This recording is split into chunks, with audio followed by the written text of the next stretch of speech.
results are in for some of the big races we've been following nationwide. Of course, some of the races still too close to call or are expected to even head off into a runoff. Let's start in Georgia, where incumbent Raphael Warnock does lead Herschel Walker. Now, if neither of the two candidates receive 50% of the vote, a runoff would take place December 6th. You see it. It's neck and neck on your screen. Right. Yeah, that's one of the big ones there you're going to watch for. A lot to talk about. Over in Arizona, incumbent Democrat Mark Kelly right now leading Blake Masters. There that is on your screen. Votes in Arizona still being counted.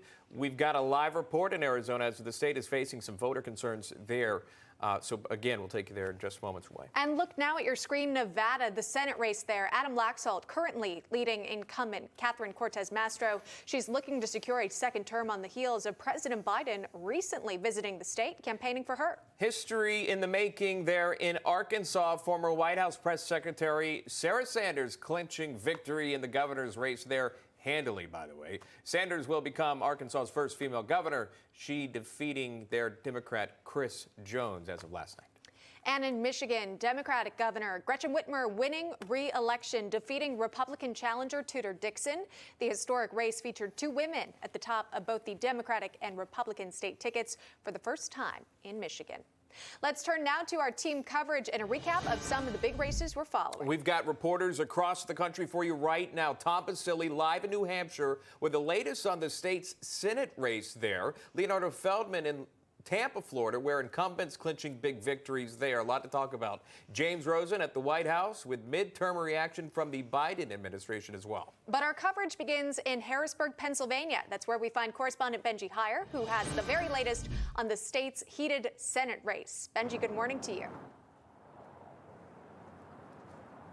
Good morning. This was always set to be a pivotal race in terms of which party is going to end up controlling Congress, and it certainly didn't disappoint. In this Trump voting state, it is the Democrats who have prevailed in both that Senate battle and the gubernatorial contest. A remarkable turnaround, it must be said, for John Fetterman, the local lifelong politician who since May has been recovering from a stroke, defeating the Trump-endorsed TV personality and political novice from New Jersey, Dr. Mehmet Oz, who is now formally conceded. What that result does is turn this Senate seat from red to blue. John Fetterman, the Democrat, telling supporters he ran for anyone that ever got knocked down and got back up again. A smart campaign from the Senate candidate and now victor, who reached out to vast swathes of the population here, typical Republican or Trump voters, suburban women, those who felt keenly about protecting the women's right to choose in terms of abortion as well. Of course, now the attention turns to other states to determine exactly which will be the one to decide which party takes control of Congress and swings the balance of power. But a huge victory for the Democrats here in the Senate race and also in the governor's race, with Josh Shapiro prevailing over Republican Doug Mastriano. Democrats winning the Commonwealth of Pennsylvania there. Benji Heyer, thanks so much for that live report.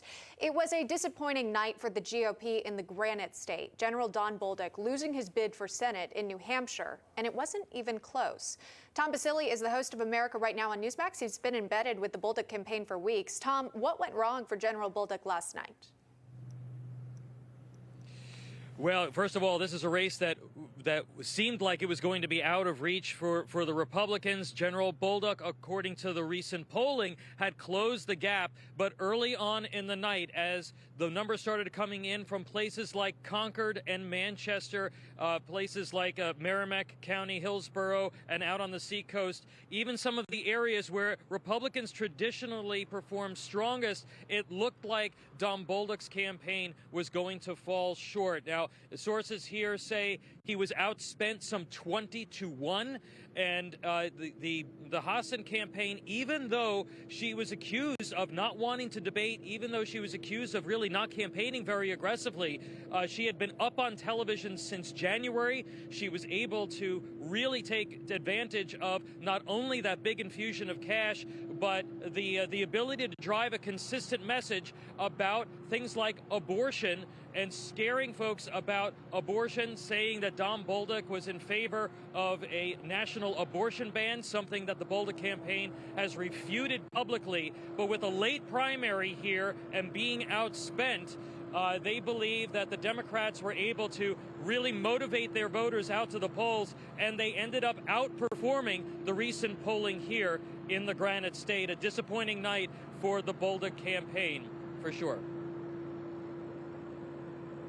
Tom Basile live there in New Hampshire for us with the latest on the campaign for Bolduc there. A lot of polling was wrong on that one. There's a lot to discuss in that race in New Hampshire. We'll take you from New Hampshire to Florida now. The former battleground state of Florida now solidly red. Correspondent Leonardo Feldman has been standing by live in Tampa monitoring this. Leo, a dominant night for Republicans in the Sunshine State. Absolutely, Sean and Emma. What I can tell you is that there was a huge red wave here in Florida last night. Florida Governor Ron DeSantis beat Democrat Charlie Crist by a huge margin, more than 1.5 million votes. Florida was a refuge of sanity when the world went mad. We stood as a citadel of freedom for people across this country and indeed across the world. And DeSantis won in even historically Democratic counties like Miami-Dade County, where there's a large Hispanic population, and undoubtedly a lot of them voted for Ron DeSantis.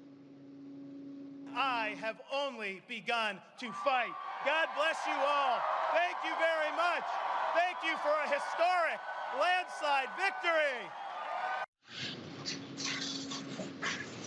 Meanwhile, Senator Marco Rubio also had a huge night, and he beat Democrat Val Demings by a huge margin also, and it was more than 1 million votes.